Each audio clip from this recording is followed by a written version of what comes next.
27절 28절 제가 봉독합니다. 마음을 감찰하시는 이가 성령의 생각을 아시나니 이는 성령이 하나님의 뜻대로 성도를 위하여 간구하심이라. 우리가 알거니와 하나님을 사랑하는 자 곧 그 뜻대로 부르심을 입은 자들에게는 모든 것이 합력하여 선을 이루느니라. 아멘. 로마서 8장은 신약의 대표적인 성령장이라고 이렇게 앞서서 말씀을 드렸습니다. 특별히 성령의 충만함, 성령의 인도함, 성령과 동행하고 성령의 역사심과 돌보심을 받는 것은 바로 십계명을 실천하고 십계명을 따라 사는 것이 바로 성령의 역사여 도우심이다라고 앞부분에서 설명을 드렸습니다.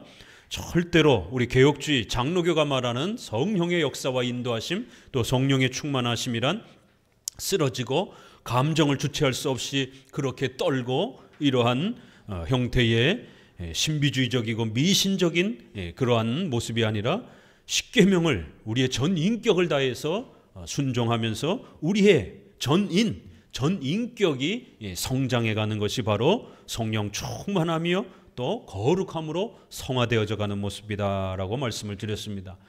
오늘 로마서 8장 중간 부분에서는 이제 성령께서 이렇게 십계명을 우리의 삶의 규범으로 세우셨고 십계명을 지키고 순종해 가는 것이 우리 성도들의 성화의 본질이기 때문에 이제 성령께서는 다양한 방법으로 다양한 역사로 우리 성도들이 이 십계명을 배울 수 있도록 또 깨달을 수 있도록 또 이 십계명의 위대함들을 또 사랑할 수 있도록 또 용기 있게 실천할 수 있도록 국가와 직장과 사회와 또 여러분의 가정 또 교회 또 자연 만물 이런 모든 것을 섭리로 사용하셔서 수단으로 사용하셔서 우리 성도들이 십계명에 무릎 꿇도록 십계명에 겸손히 엎드리도록 십계명을 사랑하도록 십계명을 실천할 수 있도록 섭리의 역사로 그렇게 성화를 만들어 가시는 내용을 소개합니다. 특별히 8장 17절에서 우리가 그와 함께 영광을 받기 위하여 고난도 함께 받아야 될 것이다 라고 이렇게 결론을 내렸습니다. 십계명을 실천하는 것은 우리 자신의 죄와 몸의 연약함 때문에 죄의 유혹을 끊임없이 받기 때문에 고난이 있을 수밖에 없다라는 거예요. 또 사탄과 악한 영들이 아직 심판받기 전인 최후 심판 전이기 때문에 아직은 사탄과 악한 영들이 활개를 치는 그런 시대이기 때문에 많은 죄의 유혹들을 받으면서 고난을 받을 수밖에 없다라고 결론을 내렸습니다. 그래서 악한 시대에 악이 창궐한 시대에 십계명을 사랑하며 십계명의 의를 실천하는 것은 결코 만만한 것이 아니다라고 말씀을 드렸습니다. 그렇기 때문에 십계명을 실천하다 보면 반드시 부딪힘과 고통과 고난과 환난이 찾아오게 될 것이다라고 그렇게 결론을 맺었습니다. 그리고 오늘 18절에부터는 그 고난이 얼마나 영광스러운 것인가, 고난이 우리 성도들에게 얼마나 복된 것인가, 이렇게 감탄문으로 그렇게 감탄을 소개하면서 소개를 시작합니다. 생각한데 현재의 고난은 장차 우리에게 나타날 영광과 좋게 비교할 수 없도다. 신자로 살아가는 것은 십계명을 실천하고 또 죄와 싸워가는 이러한 삶이기 때문에 많은 고난과 어려움들과 또 직면하게 됩니다. 그 고난과 어려움 때문에 때로는 우리가 연약해지기도 하고 나약해지기도 하고, 또 신앙이 약한 성도들은 신앙생활에 큰 위기가 찾아오기도 합니다. 교회를 갈 건가 말 건가, 신앙생활을 할 건가 말 건가, 이런 엄청난 위기를 겪기도 합니다.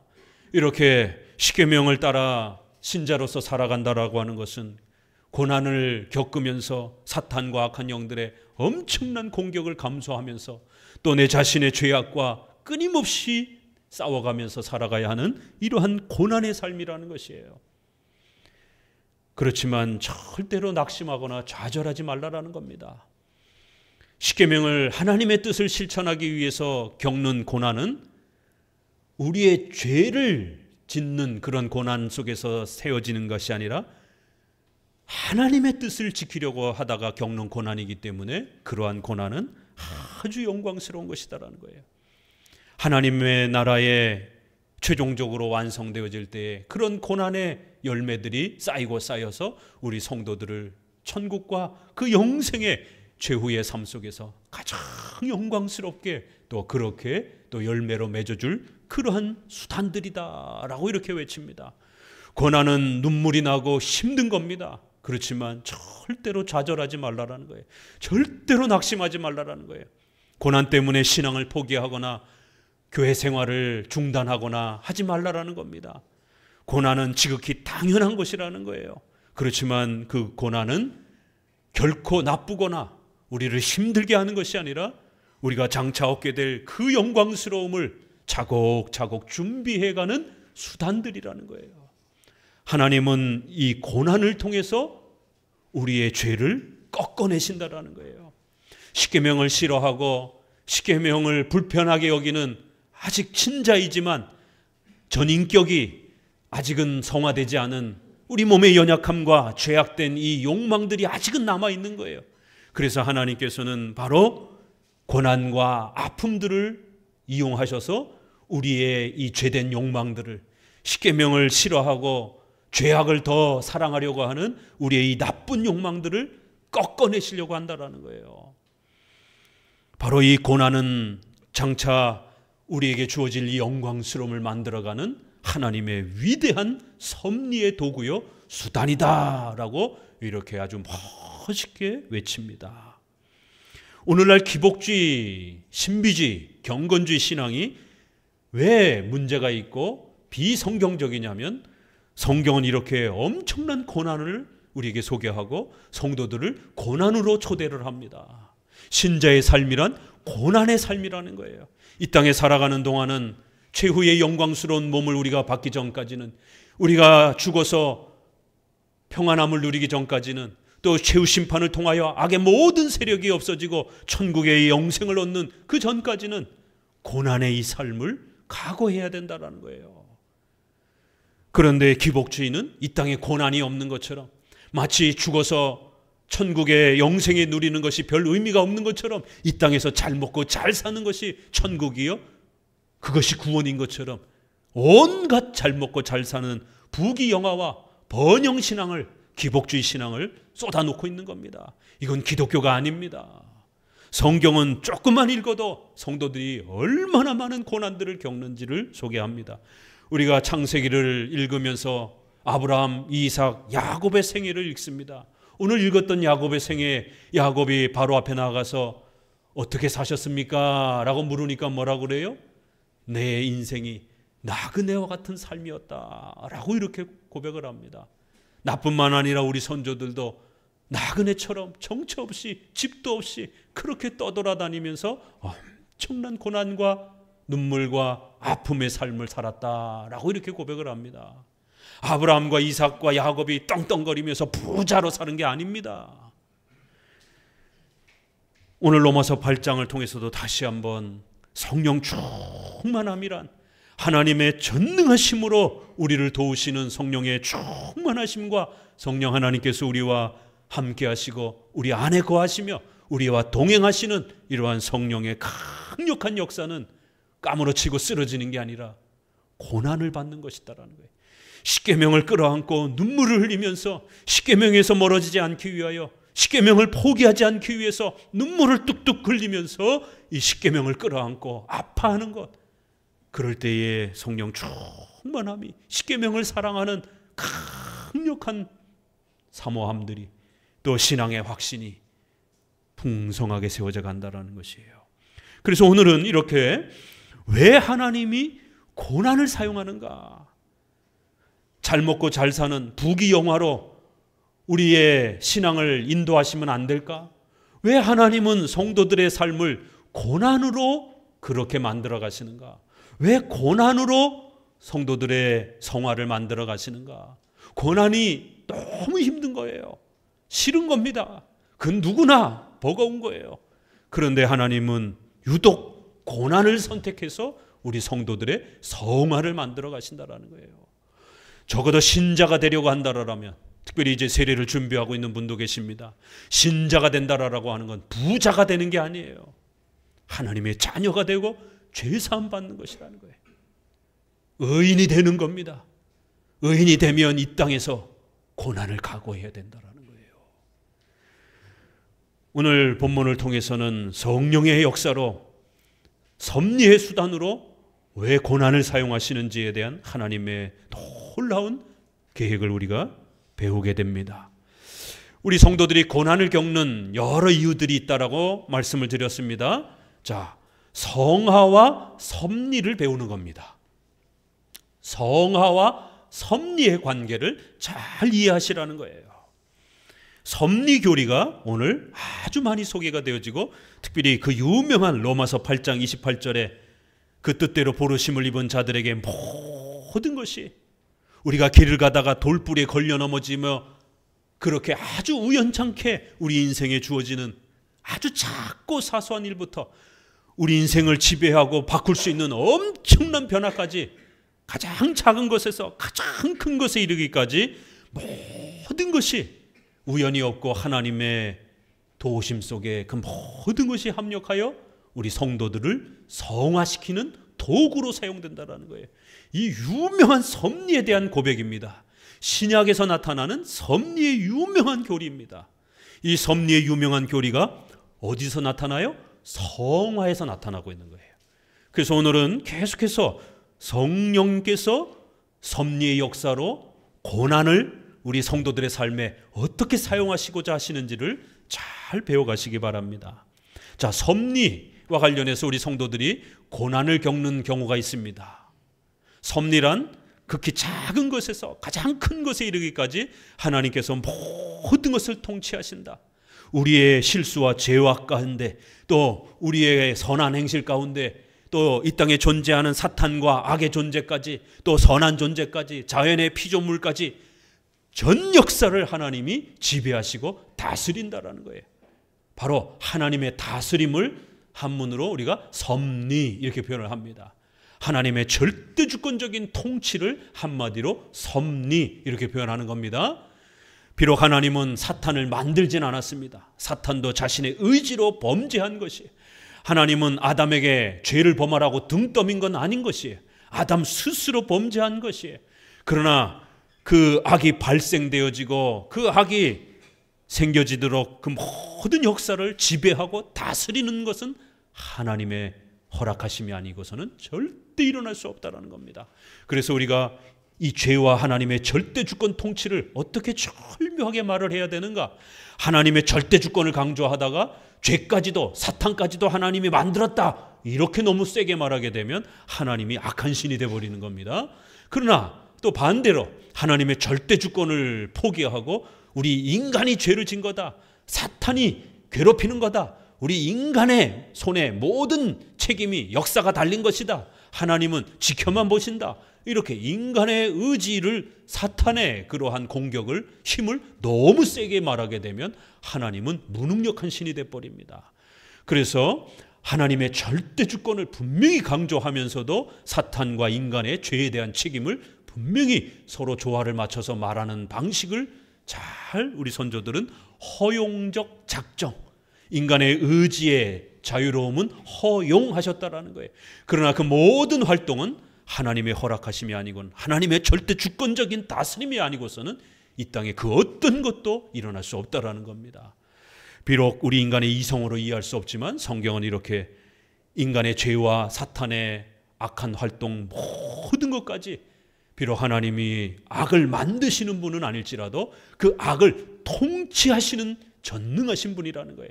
악을 만드는 악한 신은 아니어도 그 악을 다스릴 수 있는 전능하신 신이다라고 말하고 있습니다. 이게 같은 개념이 아닙니다. 자, 이러한 하나님의 절대 주권적인 섭리 아래에서 하나님께서는 때로는 성도들에게 고난을 허락하신다라는 거예요. 그러면 그 고난을 일으키는 사탄과 악한 영들과 악한 자들을 하나님이 사용하신다라는 거예요. 언제 우리 성도들이 고난을 받습니까? 섭리 안에서 고난을 받을 때 네 가지가 있죠. 자, 시편 배울 때 어마어마하게 몇 달을 이 섭리와 관련해서 아주 집중해서 또 소개도 드렸습니다. 섭리의 통치 속에 하나님께서 일거수일투족 이렇게 우리의 모든 생애를 다스리는데 왜 우리 성도들이 자꾸만 고난을 겪는가? 4가지 이유가 있다라 그랬어요. 자, 첫 번째는 우리가 죄를 지으면, 십계명의 위배가 되는 죄를 지으면 반드시 하나님이 징계하여 우리가 고난을 받습니다. 두 번째, 죄 때문은 아니에요. 성도들을 성화시키기 위해서, 성도들을 더욱 성장시키기 위해서 죄에 가까이 가지 않도록 미리 예방주사를 놓는 겁니다. 성화를 위해서 하나님께서 때로는 고난을 우리에게 허락하십니다. 또 셋째, 욥처럼 이유가 없어요. 성도이기 때문에 사탄과 악한 영들은 성도들을 공격합니다. 영적 전쟁과 싸움을 우리 성도들은 싸워가야 됩니다. 사탄의 공격. 또 마지막에는 성도들의 순교와 또 수많은 고난들이 장차 교회를 세워가는 엄청난 미랄이 되기도 하는 거예요. 우리가 다 이해할 수는 없지만 성도들이 어마어마한 핍박을 당하고 또 고통을 당하지만 그 희생을 통해서 교회를 부흥시키고 하나님의 나라를 만들어가는 이러한 하나님의 신비로운 하나님의 영광을 위한 또 그러한 목적으로 사용하신다라고 말씀을 드렸습니다. 에베소서 1장 11절에 모든 일을 그 마음에 원대로 역사하신다. 시편 115편에 하나님은 하늘에 계셔서 원하시는 모든 것을 행하시는 분이시다. 이렇게 하나님은 전지전능하셔서 사탄과 악한 영의 모든 역사까지, 우리 인간의 죄와 실수까지, 또 자연 만물의 모든 역사까지 하나님이 허락하지 아니하면 이 땅에 그 어떤 것도 존재할 수 없다라는 것, 이 하나님의 절대 주권 신앙을 반복적으로 성경을 통해서 잘 배워가셔야 된다라고 말씀을 드렸습니다. 이렇게 성도들이 고난을 겪는 것은 단순히 죄 때문으로만 취급해서는 안 되고 4가지의 그런 이유 속에서 종합적으로 잘 살펴보셔야 되는 것입니다. 오늘 이렇게 로마서 8장에서는 성도들이 때로는 고난을 겪고 십계명을 지켜가다가 우리가 실수하고 우리가 잘못해서 또 그렇게 고난을 당하기도 합니다. 또 그러나 우리의 죄 때문이 아니라 우리를 더 성장시키기 위해서, 우리를 훈련시키기 위해서 그렇게 또 고난을 겪기도 하십니다. 이렇게 다양한 또 성화의 목적을 가지고 하나님께서는 섭리의 이러한 역사 속에서 우리 성도들을 때로는 고난으로 초대하시고 또 때로는 사탄의 공격 앞에 욥을 노출시켰던 것처럼 그렇게 사탄의 그 공격 앞에 우리 성도들의 삶을 그렇게 내어주기도 한다라는 것이에요. 이러한 다양한 목적 속에서 하나님은 위대한 섭리의 계획 아래에서 우리 성도들이 눈물을 흘리고 고난과 혼란 속에서 십계명 앞에 몸부림치는 이러한 삶을 훈련해 갈 수 있도록 또 그렇게 고난을 섭리의 수단으로, 성화의 수단으로 사용하신다라는 것을 오늘 우리에게 가르쳐 가고 있습니다. 자, 우리 19절부터 읽어봅니다. 피조물에 고대하는 바는 하나님의 아들들에 나타나는 것이니 피조물이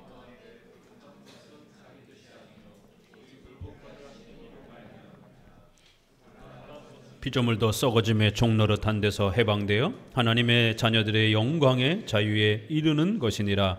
피조물이 이제까지 함께 탄식하며 함께 고통하는 것을 우리가 아나니. 오늘 이 10절의 말씀 속에서 자세히 읽어보게 되면 고난이라는 말, 탄식한다라는 말, 고통스러워한다라는 말, 아파한다라는 말, 이 말이 굉장히 많이 쏟아져 나오고 있습니다. 이렇게 성도들은 십계명을 지키기 위해서 한 발자국만 더 다가서게 되면 우리의 죄가 아우성을 칩니다. 야, 십계명 가까이 다가섰다가는 너 굶어 죽어. 정직하게 8계명을 따라 어떻게 사업을 해? 어떻게 먹고 살아? 너 굶어 죽어. 우리의 죄와 욕심이 아우성을 칩니다. 고난과 아픔과 탄식이라는 이야기가 쏟아져 나옵니다. 성도들에게 십계명을 지키며 사는 것이 비록 힘들고 어렵다 할지라도, 또 고난과 탄식과 아픔이 가득 찬다 할지라도 절대로 포기하지 말라고 3번의 권면을 합니다. 3번의 권면을 하는데 대상을 달리합니다. 한 번은 자연 만물도 탄식하면서 고난을 견디고 있다라는 거예요. 그러니까 우리 성도들도 잘 참으라는 거예요. 자연 만물도 아직 때가 최후 심판 전이기 때문에 고난을 견디고 있다라는 거예요. 두 번째, 신자라면 참아야 된다라는 거예요. 예수님도 고난의 길을 삶을 사셨다라는 거예요. 신자들이기 때문에 참아야 된다라는 거예요. 마지막 세 번째, 성령께서 탄식하면서 우리를 위하여 기도해 주고 계신다라는 거예요. 성령께서 어떤 방식으로 탄식하면서 기도하시는지 그 신비로운 모습입니다. 최후 심판 전에 아직 최후에 완성되기 전에는 이렇게 죄악이 창궐한 역사가 있기 때문에 성도들이 쓰러지거나 또 그의 칭의가 취소되지 않도록 성령께서 강력하게 이 죄악된 이 고통과 아픔 속에서 살아가는 성도들을 불쌍히 여기면서 탄식하면서 성령 하나님께서도 아직은 최후의 완성의 때가 아니기 때문에 이 땅에 싸워가야 되는, 죄와 싸워가야 되는 성도들을 위하여 탄식하면서 기도하고 계시니까 포기하지 말라라는 거예요. 이렇게 세 번의 권면을 합니다. 오늘 22절까지 본문에서는 피조물도 엄청난 탄식과 고통을 겪으면서 견디고 있다라는 거예요. 피조물이 허무한 데 굴복하는 것은 자기의 뜻이 아니요 오직 굴복해 하시는 그 하나님의 전능하신 뜻과 계획 속에서 피조물들이 이러한 고통을 겪고 있다라는 거예요. 왜 피조물이 고통을 겪고 있습니까? 21절에 피조물은, 자연 만물은 아름다운 자연 질서 속에서 어떤 해충과 어떤 자연 재해도 없이 에덴 동산처럼 자연 질서가 아주 아름답게 완벽하게 질서가 유지되어져 가는 것이, 그것이 자연이 원하는 것이다라는 거예요. 그런데 왜 이 땅에 이렇게 무질서와 자연 재해와 또 온갖 바이러스와 온갖 해충들과 자연을 파괴하는 이러한 엄청난 고통들이 존재하냔 말이에요. 자연도 고통을 당하고 있다라는 거예요. 이거는 자연 만물의 죄 때문이 아니라는 겁니다. 누구의 죄 때문이라고요? 아담과 바로 우리의 죄 때문이라는 거예요. 피조물도 썩어짐의 종로를 타고 있다라는 겁니다. 아담과 맺은 행위 언약은 단지 인류에게만 영향을 끼친 게 아니라 전 자연 만물에게까지 영향을 끼치는 그런 엄청난 힘을 가지고 있다는 겁니다.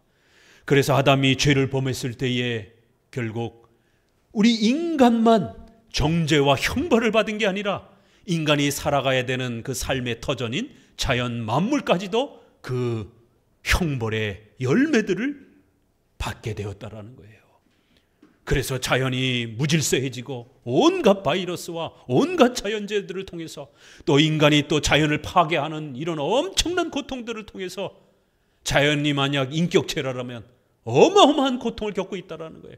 이렇게 자연을 인격체처럼 표현하면서 자연이, 만물이 아담과 우리 인류의 죄 때문에 우리가 형벌을 받아 그 비참함에 떨어져서 결국 자연까지도 엄청난 형벌과 그 썩어짐의 종노릇하면서 무질서 속에 고통받고 있다는 거예요. 이러한 고통 속에 굴복하게 된 것은 자연 만물이 원한 게 아니라는 거예요. 그건 바로 하나님이 아담을 정죄하면서 아담과 더불어 모든 인류와 그들이 살아가는 삶의 터전 전부가 벌을 받도록 하신 하나님의 정죄와 형벌 때문이라는 거예요. 인간의 죄란 이렇게 무서운 것이다라는 겁니다. 죄를 결코 만만히 생각해서는 안 된다라는 거예요. 성화 속에서 우리가 십계명을 싫어하는 우리의 죄와 싸워가야 되는 거, 이거 쉬운 일이 아니라는 겁니다. 원죄도 무서운 것이지만 자범죄도 만만치 않은 겁니다. 그래서 성령의 불강력적인 강력한 은혜가 원죄를 사면받는 데 있어서도 그리스도의 칭의를 우리에게 역사하게 하시는 강력한 힘이 되지만 또 역시 성화 속에서도 우리가 포기하지 않도록 십계명의 곁에서 살아가도록 강력하게 도와주시는 성령의 역사와 은혜가 있어야만이 가능하다라는 것이에요. 피조물들이 이러한 엄청난 죄의 형벌을 짊어지면서 고통을 겪고 있다는 거예요. 빨리 아름다운 질서로 회복되고 싶은데 아직은 아니라는 거예요. 왜요? 피조물이 고대하는 바가 있다는 겁니다. 하나님의 아들들이 나타나기를 고대하고 있다는 거예요. 하나님의 자녀들의 영광의 자유가 나타나기를 기다리고 있다는 거예요. 하나님의 자녀들은, 예수님은 이 땅에 나타나셨습니다. 그런데 여기서 나타남이란 뭐예요? 그건 최후의 완성을 말하는 거예요. 예수님도 이 땅에 계셨지만 아직 재림과 심판자로서 최후 심판의 완성의 때는 아직 아닌 것입니다. 우리는 구원받았지만 몸의 부활과 아직 이러한 최후의 천국의 영생의 완성의 때는 아직 아닌 것이에요. 그렇기 때문에 피조물들은 이렇게 하나님의 구원의 역사가 속히 완성이 돼서 최후 심판이 마무리되고 하나님의 자녀들이 그 몸과 영혼이 완벽하게 천국에서 영생을 누리며 그 자유로움을 마음껏 펼치는 최종 하나님의 구원의 완성의 때가 이르기를 간절히 기다리고 있다는 거예요. 그때가 되어야만이 피조물도 천지가 개벽하면서 새로운 신천 신지가 그렇게 이루어질 것이다 라고 요한계시록에 소개합니다. 새하늘과 새 땅은 최후 심판 때에 주어지는 거예요. 그렇기 때문에 피조물들도 그 날을 고대하면서 하나님의 자녀들의 그 구원이 완성될 때까지 간절히 기다리고 있다는 거예요. 그런데 어떻게 성도들이 조급하게 성급하게 고난 조금 찾아왔다라고 입이 이만큼씩 나와서 하나님이 나를 도와주느니 안 도와주느니 그렇게 불평불만할 수 있느냐라는 거예요. 자연 만물도 우리 인간 때문에 주어진 그 고통을 겪으면서 엄청난 그 형벌을 견디면서 최후의 심판 때를, 특별히 그 최후의 심판은 하나님의 자녀들이 몸의 부활을 통하여 그 자유가 완성되어지는 것과 함께 이루어지기 때문에 이렇게 최후 심판의 때를 하나님의 자녀들의 그 영광스러움의 자유가 완성되는 때다라고 이렇게 표현을 하면서 피조물들도 기다리고 있다라고 말합니다. 자, 이 표현 속에서는 아주 어마어마한 하나님의 구원의 계획이 이렇게 진행되는구나. 이 신칭의는, 중생은 단번에 이 땅에서 이루어졌습니다. 그렇지만 성화, 견인, 영화, 또 몸의 부활은 시간이 걸린다라는 거예요.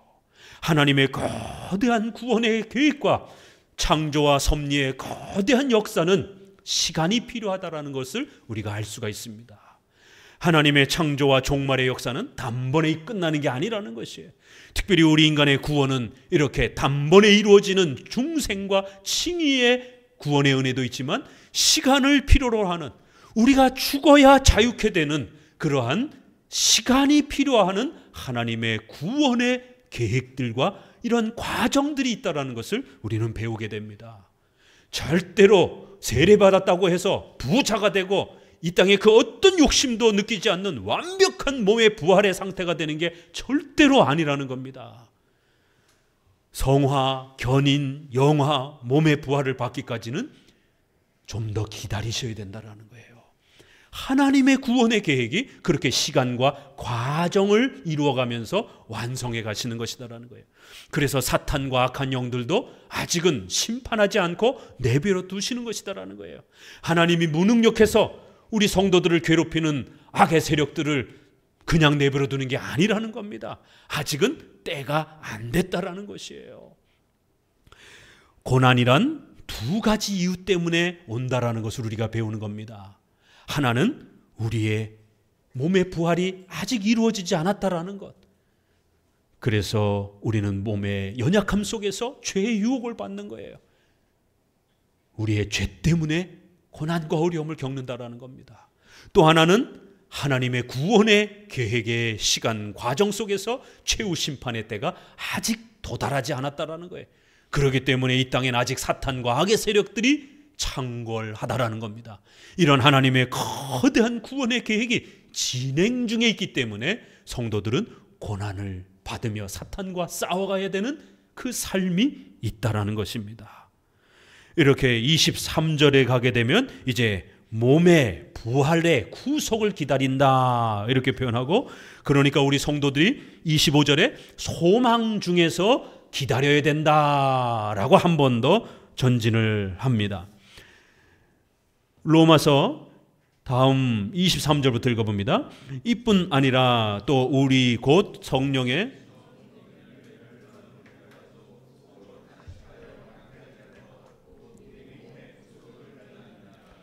우리가 소망으로 구원을 얻었음에 보이는 소망이 소망이 아니니 보는 것을 누가 바라리요. 만일 우리가 보지 못하는 것을 바라면 참음으로 기다릴지니라. 두 가지 이유 때문에 성도들은 좀 더 기다리셔야 된다는 거예요. 성령의 처음 익은 열매를 받은 우리 성도들은 반드시 우리 몸의 구속의 때를 기다리셔야 된다는 거예요. 이거를 잘 읽어야 됩니다. 신비주의, 경건주의, 로이드 존스조차도 또 로마 카톨릭이라든가 알미니안주의 계열에서는 전부 다 이 구절을 1단계 세례로 읽습니다. 이들은 왜 이렇게 자꾸만 칭의를 2단계로 연속적 칭의, 유보적 칭의로 말을 하려고 하는지 알 수가 없습니다. 그들의 눈에는 그렇게 보이나 봐요. 이게 칭의를 단회적이고 불변적으로 법정적으로 완성된 거라고 보질 않는 것이에요. 성령의 처음 익은 열매를 받았다라는 거예요. 이걸 세례로 보는 거예요. 1단계 세례, 칭의를 통한 1단계 세례로 본다라는 거예요. 그러나 양자될 것, 우리 몸의 구속을 기다려야 된다라는 거예요. 놀라운 것은요, 열매를 받은, 그래서 우리 번역은 받은 이렇게 해서 현재형처럼 번역되어 있지만 이건 과거형입니다.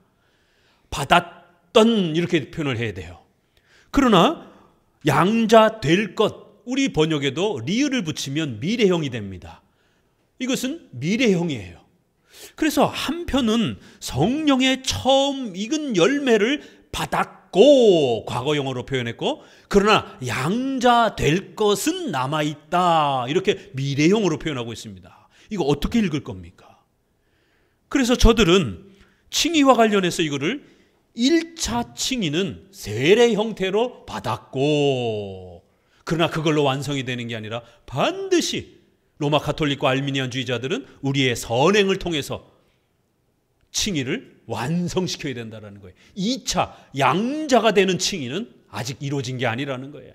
유보적 칭의, 점진적 칭의, 아직 완성되지 않은 미완성적 칭의 형태로 소개를 합니다.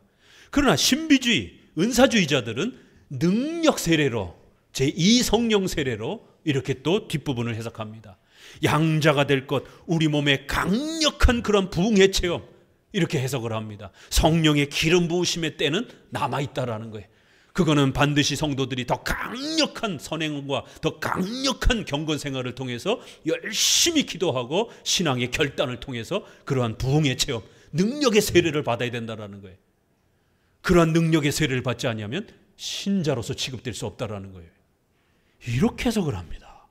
그러나 어거스틴, 칼빈, 우리 웨스민스터 장로교는 그렇게 해석하지 않습니다. 성령의 처음 익은 열매를 받았다라고 이렇게 완성적으로, 과거적으로 바로 칭의와 중생과 관련된 형태를 표현합니다. 성령의 강력한 역사를 통해서 우리를 거듭나게 해주신 겁니다. 그러한 자들이 단회적으로, 완성적으로 칭의를 받은 것이에요. 그런데 왜 양자가 아직 남아있는 것처럼 이렇게 표현하는가? 곧 우리 몸의 구속이라는 거예요. 양자만 이렇게 되어 있으면 마치 칭의와 양자가 별개로 주어지는 것처럼, 칭의가 1차적으로 주어졌지만 완벽히 하나님의 자녀가 되는 것은 능력 세례를 받은 다음 단계에 주어지는 것처럼 이렇게 오해할 만도 해요. 그러나 그 양자란 우리가 칭의에서 말하는 그 칭의와 양자, 죄사함과 하나님의 자녀됨이 아니라는 걸 알 수가 있어요. 여기서는 성화와 관련된 그러한 표현으로 양자됨을 사용하고 있다는 걸 알 수가 있습니다. 그 양자되는 것은 하나님의 자녀가 되는 그런 개념이 아니라 우리 몸의 구속이다 이렇게 표현을 합니다. 몸이라는 단어를 일부러 구별해서 쓰고 있는 것이에요. 보통은 우리의 영혼이 죄사함을 받고 우리의 영혼이 하나님의 자녀가 된다, 이렇게 칭의와 양자와 관련해서 표현하는 겁니다. 그런데 성화와 관련해서는 앞서서도 우리가 계속해서 육신이라는 단어를 많이 썼죠. 몸이라는 단어를 계속 쓰는 겁니다. 왜요? 우리의 몸, 우리의 전 인격이 변화되어야 되는 거기 때문에 그런 것입니다. 바로 여기서는 양자될 것, 곧 우리말에도 곧이라고 하는 것은 동일한 그러한 두 개념을 동일한 걸로 쓸 때 곧, 즉 이렇게 표현을 하는 거예요. 양자, 즉, 곧 우리 몸이 새로워지는 것을 말한다라는 거예요. 우리의 영혼이 신분이 변화되는 양자를 말하는 게 아니라 우리 몸이 연약하고 자꾸만 죄를 짓고 아직은 부활의 몸을 받지 못했기 때문에 우리의 몸이 연약한 거예요. 바로 그런 우리의 몸이 최후의 완벽한 부활의 몸으로 완전하게 되어지는 때가 오게 될 거라는 거예요. 최후 심판 전까지는 우리 몸은 아직 구속을 못 받은 거예요. 우리의 영혼은 죄사함 받고 하나님의 자녀가 되었습니다. 완벽하게 단회적으로 칭의와 양자가 완성됐습니다. 그러나 우리의 몸과 인격은 아직 완성되지 않은 것입니다. 이렇게 절묘하게 칭의와 성화를 구별해서 표현하고 있는 것입니다. 이건 절대로 제2 능력 세례라든가 무슨 은사 체험의 이러한 두 단계를 말하는 게 아닙니다. 칭의의 두 단계를 말하는 게 아닙니다. 칭의와 양자를 구별해서, 칭의와 성화를 구별해서 이렇게 표현하는 것입니다. 24절에도 우리가 소망으로 구원을 얻었으니 보이는 소망이 소망이 아니라는 것이에요. 그렇기 때문에 먼 미래에 우리의 몸까지 완벽한 부활의 이러한 영광스러움을 누리는 것은 아직 우리가 눈으로 보거나 만지지 못했다라는 거예요. 우리 몸의 부활의 때는 기다려야 된다라는 겁니다. 특별히 우리가 소망으로 구원을 얻었음에 이런 부분들도 잘 번역을 해야 돼요. 믿음으로 구원을 받는 겁니다. 그렇죠? 그런데 여기서 갑자기 소망으로 구원을 받았다 이렇게 되면 약간 어색해지는 것이에요. 그래서 킹 제임스 번역이라든가 이렇게 영어 번역에서도 보게 되면 in hope라고 번역을 합니다. by hope라고 하게 되면 by faith라고 하는 믿음으로 구원을 받는다라고 하는 이 로마서의 중요한 구원의 원리와 혼동이 생기는 거예요. 믿음으로, 오직 믿음으로 구원받는 거예요. 그런데 왜 갑자기 소망으로 구원을 받는다? 소망으로가 아니라 좋은 번역은 소망 중에서, 소망 안에서 우리가 믿음으로 구원을 얻은 것이에요. In hope라고 이렇게 쓰는 것입니다. 영어 번역들이 잘 번역이 됐어요. 소망 중에서 어떤 소망을 갖고 있습니까? 우리가 몸과 영혼 전부가 완전해지는, 장차 우리의 몸도 완벽한 부활의 영생의 단계에 이르는, 우리 사도신경에서 고백하는 것처럼 우리 몸이 다시 사는 것과 영생을 누리는 것을 믿습니다 라고 고백하는 이 몸의 완벽한 영생의 단계는 아직 주어진 게 아니에요. 그렇기 때문에 몸의 부활과 영혼이 결합하여 완벽한 천국의 영생을 누리는 때를 우리는 소망 가운데서, 소망 중에서 믿음으로 그렇게 구원을 얻은 겁니다. 우리가 얻고자 하는 그 소망은 천국에서 영원히 우리 몸과 영혼이 완벽하게 살아가는 이 소망은 아직은 이루어진 게 아니에요. 그러니까 기다리라는 거예요. 오늘 본문에서 계속 참고 기다리라, 기다리라. 피조물들도 기다리고 있다라는 거예요. 그러니까 우리 성도들도 기다리라는 거예요. 자연 만물도 이렇게 탄식하면서 그 고통을 참아내고 있는데 신자라고 하는 성도들이 못 참겠다라고 아우성을 치면 말이 되느냐. 견디라는 거예요. 참고 기다리라.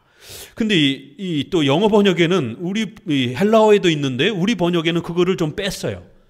출산의 고통이라는 단어가 들어가 있습니다. 이 고통이 얼마나 큰 고통인지 여성의 출산의 고통과 같은 탄식으로 기다리라 이렇게 표현되어 있어요. 굉장히 멋있는 표현이죠. 얼마 전 출산을 한 우리 또 성도도 있습니다. 우리 어머니들이 그러더라고요. 하늘이 노랗게 변하고 죽음이 막 코앞에 이렇게 막 와닿는 것 같은 고통을 느낄 때 애가 나온다라고 그러시더라고요. 남자들은 이해할 수 없는 고통이죠.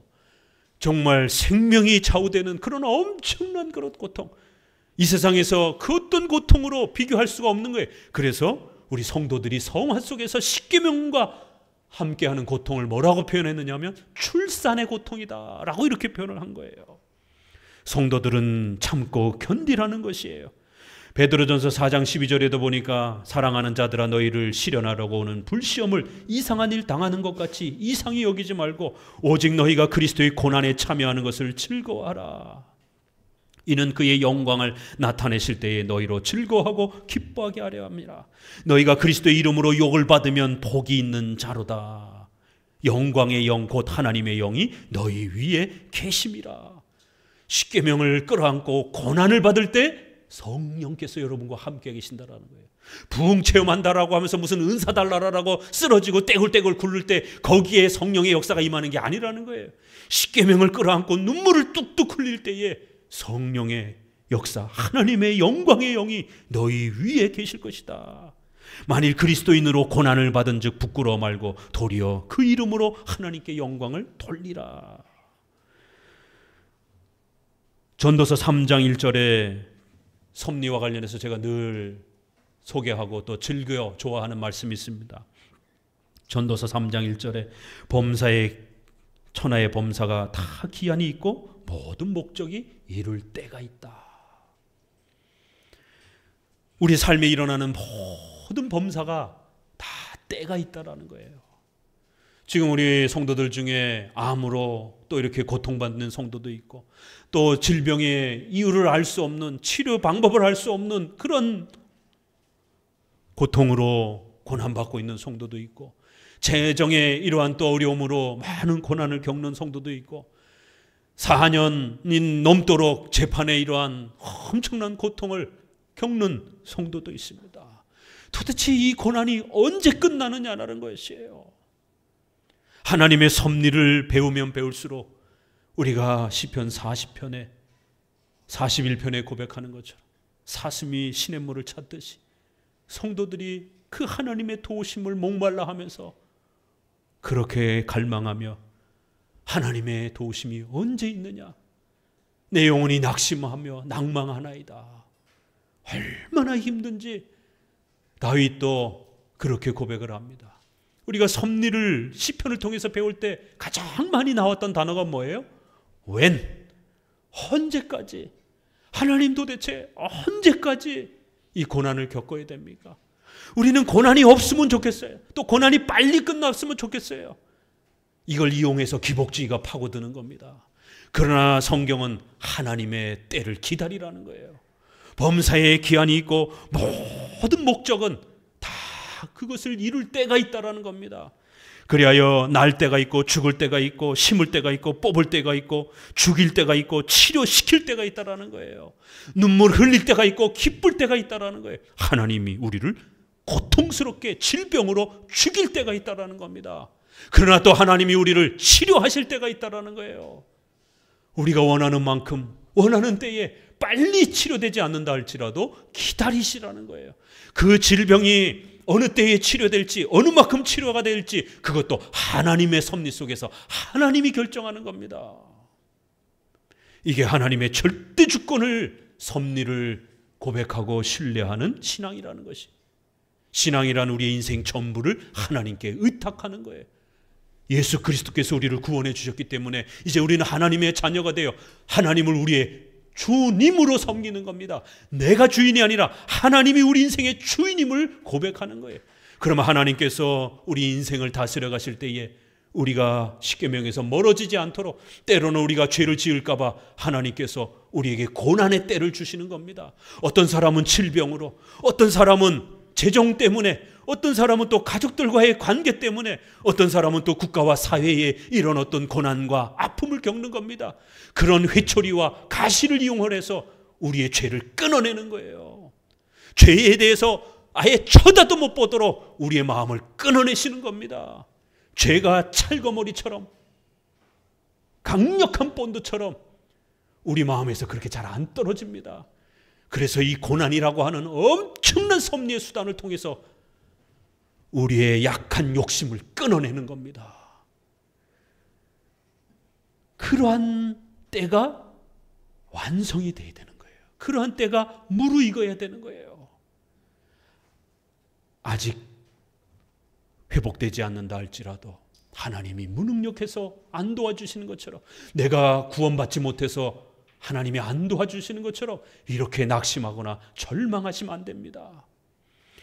오늘 이렇게 3번에 걸쳐서 성도들의 탄식, 피조물의 탄식, 성령의 탄식을 우리에게 소개하면서 성도들이 힘을 내라라고 권면을 하고 있는 것이에요. 때로는 우리가 웨스트민스터 17장 성도의 견인 부분에서도 보는 것처럼, 그럼에도 성도들은 사탄과 이 세상의 유혹과 그들 안에 남아있는 부패의 우수함과 자신을 보호하는 수단들을 게을리함으로 극심한 죄에 빠질 수 있다. 그 결과 얼마 동안 죄에 빠져 있기도 한다. 은혜의 수단들을 게을리하게 되면 우리의 죄 때문에 엄청난 회초리와 징계와 책망을 받을 수 있다는 거예요. 18장 은혜와 구원의 확신 사항에서 참된 신자들이라도 구원의 확신이 종종 여러 가지 방법으로 흔들리고 약해지며 일시적으로 중단될 수 있다. 이것은 신자들이 구원의 확신을 유지하는 것을 게을리하고 양심을 상하게 하고 성령을 근심하게 하는 특별한 죄에 빠지며 돌발적이거나 강력한 유혹을 사탄을 통해서 받음으로 하나님이 그 얼굴빛을 거두시는 것과 하나님을 경외하는 자라도 어둠 가운데 걸으며 전혀 빛을 보지 못하게 방임하여 두시기 때문이다. 구원의 확신을 유지케 하는 은혜의 수단들을 게을리하면 이런 엄청난 고통을 겪을 수 있다는 거예요. 우리 성도들이 주일을 맞이하여 예배드리고 성찬에 참여하고 기도하고 이런 경건 생활의 은혜의 수단들을 게을리하면 위기를 겪게 됩니다. 성도들이 질병의 고통을 겪게 되면 목사님은 우선적으로 4계명을 물어봅니다.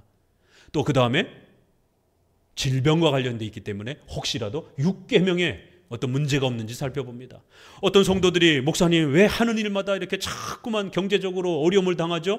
경제적인 이런 어떤 어려움을 호소를 하게 되면 4계명과 8계명을 살펴봅니다. 어떤 성도가 가족과 삶 속에서 문제가 생기게 되면 5계명과 4계명을 비교해 봅니다. 이렇게 10계명은 우리를 진단하는 아주 중요한 기준이 되는 겁니다. 자, 26절 같이 읽어봅니다. 로마서 26절. 이와 같이 성령도 우리의 연약함을 도우시나니 우리가 마땅히 빌 바를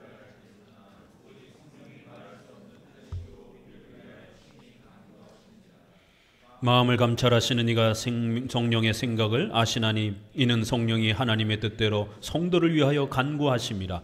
우리가 알거니와 하나님을 사랑하는 자 곧 그 뜻대로 부르심을 입은 자들에게는 모든 것이 합력하여 선을 이루느니라.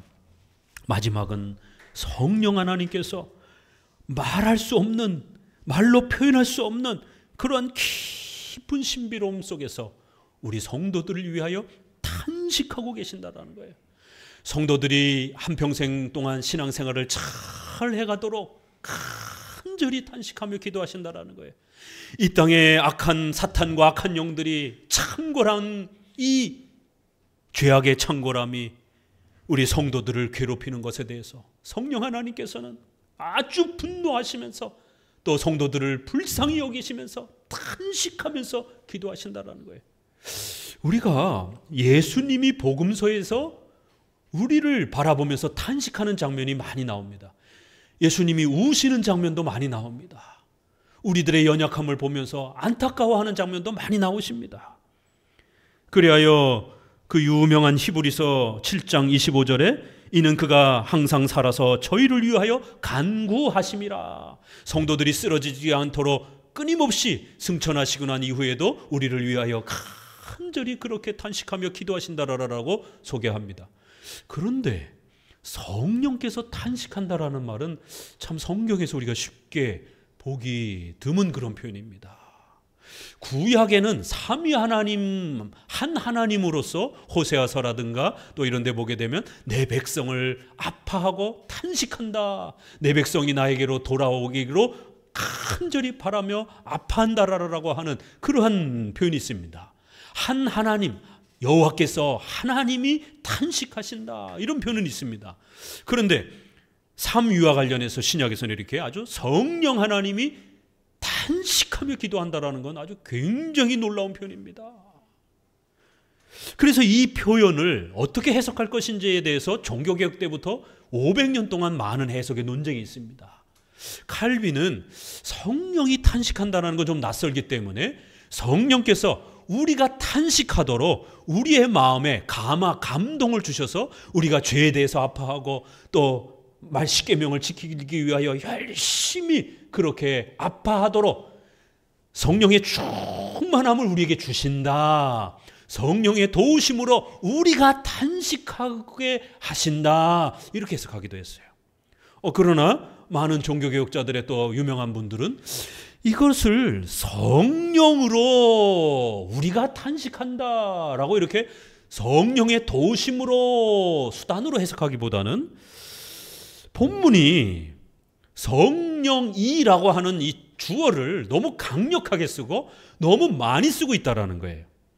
성령도 우리를 도와주시고 26절에 성령이 말할 수 없는 탄식으로 친히 간구하신다라는 이 표현, 성령이라는 표현, 또 더 나아가서 성령이 27절에 하나님의 뜻대로 성도를 위하여 간구하신다, 이렇게 3번이나 성령을 주어로 쓰고 있기 때문에 성령의 도우심으로 우리가 탄식한다. 물론 우리도 죄에 대해서 아파하면서 성령의 도우심으로 탄식하는 그러한 성령의 충만함을 받을 수 있습니다.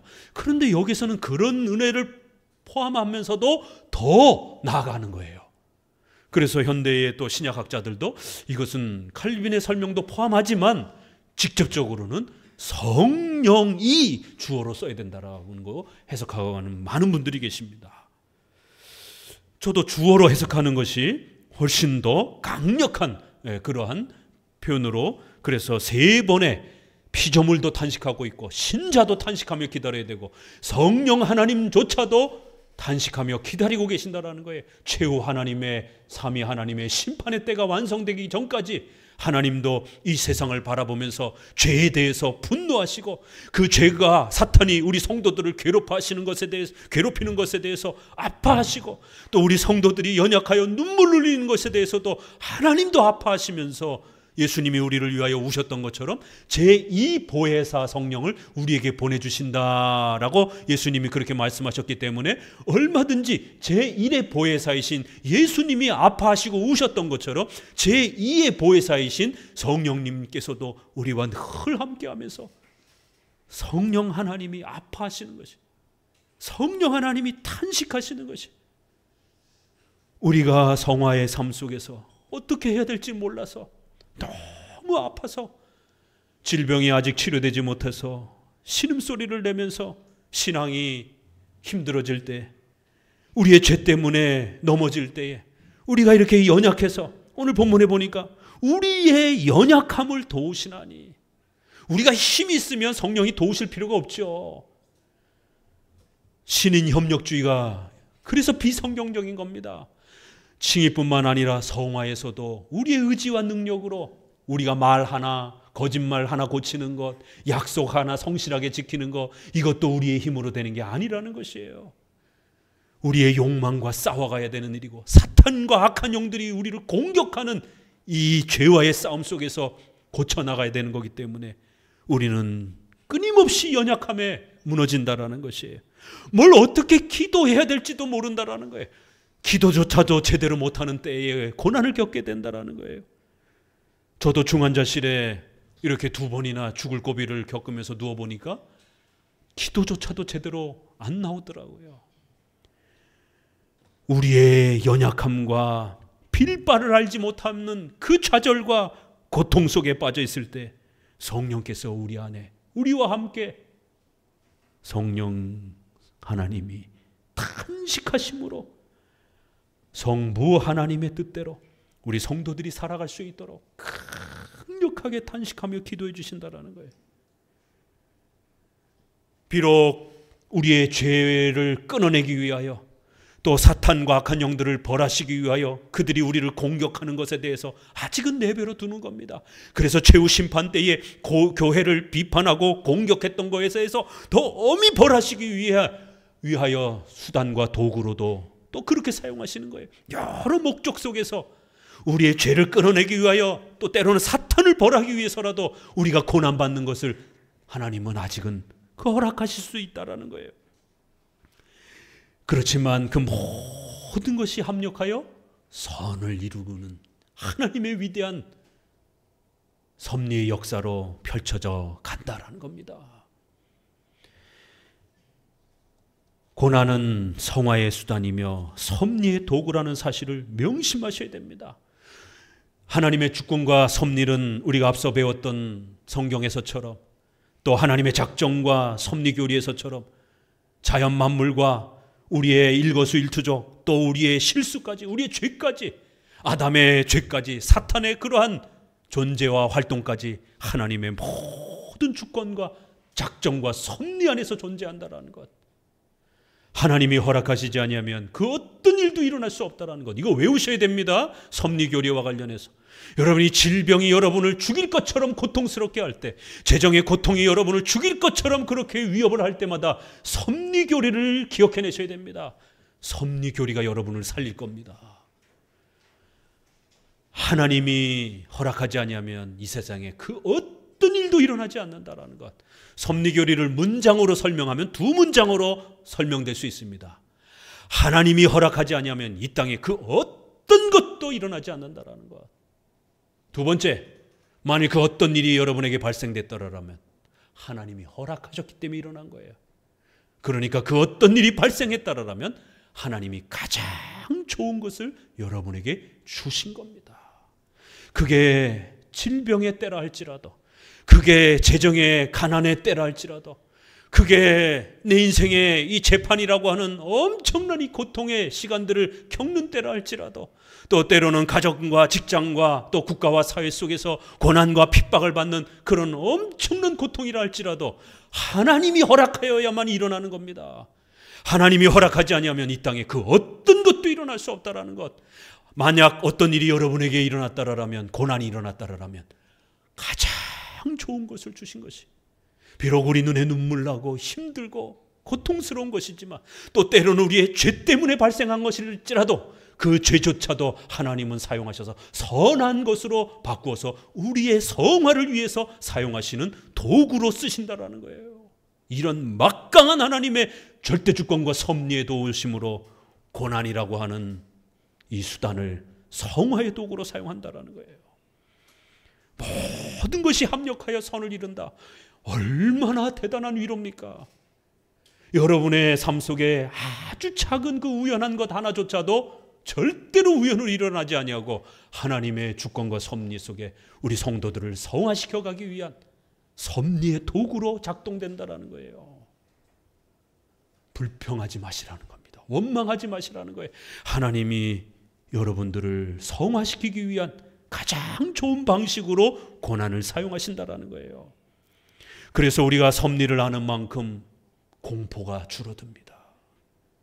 섭리를 잘 깨닫고 이해하는 만큼 두려움과 공포로부터 우리는 평안과 자유를 얻습니다. 우리 인생이 어디 그렇게 만만합니까? 20년 정도만 사는 우리 청년들도 인생이 어디 그렇게 녹록합니까? 살다 보면 질병 때문에 갑자기 건강의 위협을 받기도 하고 또 재정의 어려움 때문에 눈물을 흘릴 수밖에 없는, 남에게 손을 내밀어야 되는 참 비참한 고통스러운 경제적 어려움을 겪기도 합니다. 인생이 녹록지 않습니다. 그럴 때마다 사람들은 돈과 권력과 세상을 의지하려고 합니다. 그러나 로마서 8장은 하나님을 의지하고 성령 하나님께서 우리가 얼마나 연약한지 아시기 때문에 탄식하며 우리를 기도하고 도와주시기 위하여 강력한 힘으로 모든 우리의 삶을 헤아리시면서 그렇게 역사하시면서 우리를 돕고 계신다라는 거예요. 섭리교리를 모르면 공포와 두려움이 신자라 할지라도 이거는 구원의 문제가 아니라 삶의 문제이기 때문에 신자랄지라도 의식주의 삶의 고통을 겪으면서 엄청난 두려움을 겪게 됩니다. 섭리교리를 알아야만이 이 두려움과 공포로부터 자유롭게 됩니다. 장로교회의 섭리교리를 이해해야만이 진정한 이 평안과 안식을 누리게 되는 것입니다. 잠언서 16장 1절에 마음의 경영은 사람에게 있어도 말의 응답은 여호와께로 난다. 우리가 어떤 계획을 하는 거 중요합니다. 그러나 그 결과 우리 마음대로 되는 게 아니라는 거예요. 사람의 행위가 자기 보기에는 모두 깨끗하여도 여호와는 심령을 감찰하신다라는 거예요. 우리가 어떤 이유와 어떤 마음으로 그 길을 계획하는지 전부 꿰뚫어 보신다라는 거예요. 그래서 혹시라도 우리가 악한 마음으로 욕심으로 그 길을 계획했다라면 하나님은 고난을 통해서라도 강제로 길을 스톱시켜서 바꾸신다라는 거예요. 너의 행사를 여호와께 맡기라. 그리하면 여호와께서 그 경영하는 것을 이루게 하실 거라는 거예요. 뭐를 맡기라는 거예요? 십계명에 우리의 삶을 의탁하라는 것이에요. 여호와께서는 온갖 것을 그 시음에 적당하게 지으셨으니 악인도 악한 날에 적당하게 하셨느니라. 이거 로마서 지금 우리 본문 그대로 옮긴 겁니다. 마지막에는 악한 자들조차도, 우리를 괴롭히는 자들조차도 하나님께서 모든 걸 섭리 가운데 사용하신다라는 거예요. 모든 걸 합력하여 선을 이루도록 적당하게 우리 성도들을 돕는 수단으로 그렇게 역사해 가신다라는 거예요. 이사야 45장 5절에 나는 여호와로라 나 외에 다른 이가 없다라는 거예요. 나밖에 신이 없다라는 거예요. 나는 빛도 짓고 어둠도 창조하고 나는 평안도 짓고 환난도 창조하나니 나는 여호와로라. 이 모든 일을 행하는 자니라. 환난도 하나님이 만들어 가신다라고 섭리하신다라고 이렇게 말합니다. 이사야 46장 9절 10절에 내가 종말을 처음부터 고하며 아직 이루지 아니한 일을 옛적부터 보인다. 시작하기도 전에 모든 계획이 하나님 안에서 그렇게 진행된다는 거예요. 내가 나의 모든 기뻐하는 것을 이룬다. 우리가 기뻐하는 게 아니라 하나님이 원하시는 모든 일을 우리 인생을 통하여 진행해 가시는 것이다라는 거예요. 마태복음 6장에는 그 유명한 구절, 공중의 새를 보라. 심지도 않고 거두지도 않고 창고에 모아들이지도 않는다라는 거예요. 그 새가 뭘 알아서 곡식을 적축하겠느냐라는 거예요. 그 다 하나님이 그들에게 먹을 거를 때를 따라 주신다라는 거예요. 들의 피는 백합화가 어떻게 자라는지 들여다보라는 것이에요.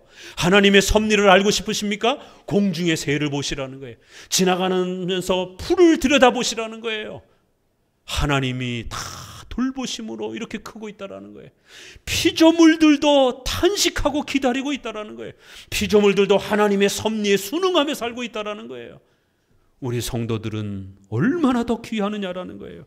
내일 아궁이에 던지는 들풀도 하나님이 이렇게 입히시거든 하물며 너일까 보냐 믿음이 적은 자들아 내일 일을 염려하지 말라라는 거예요. 오직 너희는 먼저 그의 나라와 그의 의 뭐겠어요? 십계명을 말하는 것이죠. 예배 잘 드리고 십계명을 실천하며 살아가는 하나님의 나라를 건설해가는 삶으로 살으라는 거예요. 그럼 하나님이 의식주 문제에 대해서 채워주실 것이다라는 거예요. 그러면서 마태복음 10장 29절에는 참새 2마리가 한 앗사로니에 우리의 양식으로 저 날아다니는 새가 어떻게 우리 손에 들어올 수 있느냐라는 거예요. 이것도 하나님이 허락하지 아니하면 절대로 일어나지 않는다라는 거예요. 10장 30절에 너희에게는 머리털까지 다 세신바 되었나니 두려워 말라. 너희는 많은 참새보다 귀하다라는 거예요. 이 섭리신앙과 관련해서는 꼭 기억하셔야 되는 말이 있죠. 머리털. 하나님께서 섭리신앙을 우리에게 어떻게 가르쳐 줄까를 고민하시면서 머리털을 여러 번 사용합니다. 구약의 아드락 다니엘의 세 친구 그 풀무불에 던져졌지만 머리털 하나도 상하지 않도록 하나님이 보호하시는 섭리를 행하셨습니다. 오늘 마태복음에 너희의 머리털 하나까지 아침에 자라고 떨어지는 머리털 하나하나를 다 세고 계신다라는 거예요. 우리의 삶의 작은 일 하나하나 전부 다 하나님이 보고 계신다라는 거예요. 누가복음 21장에는 18절에 너희 머리털 하나도 상치 아니라 너희 인내로 너희 영혼을 이루리라. 머리털 하나도 다치지 않도록 보호해 줄 거라는 거예요. 그런데 왜 사탄과 악한 영들이 우리를 공격하게 두십니까? 계획이 있으시니까 허락하는 거예요. 하나님이 허락지 아니하면 그 어떤 악한 자도 우리 성도들 머리털 하나도 건들지 못한다라는 거예요. 그러나 악한 자들이 우리를 건들 때는 하나님이 허락하셨기 때문에 건들 수 있는 겁니다. 왜 건들게 허락하셨습니까? 우리 성도들에게 가장 좋은 일을, 성화를, 열매를 맺게 하시려고 하시는 것이에요. 오늘 이렇게 로마서 8장 28절을 통해서 어마어마한 섭리 속에서 고난을 사용하여 우리 성도들을 더 성장시키는, 그래야 우리 성도들이 십계명을 실천하는 것에 대해서 두려워하지 말라라고 다시 한번 권면하며, 고난과 아픔이 다가온다 할지라도 참고 이겨내라라고 권면하고 있습니다. 사랑하는 성도 여러분, 특별히 우리 섭리를 믿고 의지하며 살아가는 우리 장로교 특별히 성도들은 이 섭리를 더 마음속에 간직하면서 고난과 아픔들을 이겨내셔야 됩니다. 비록 우리가 원하는 때 원하는 만큼 채워지고 응답되지 않는다 할지라도 그 응답조차도 하나님이 역사하신다라는 것, 하나님이 채워주실 때를 기다리라는 것이에요. 그러면 하나님이 원하시는 때에 또 그 열매가 펼쳐져 가는 것입니다.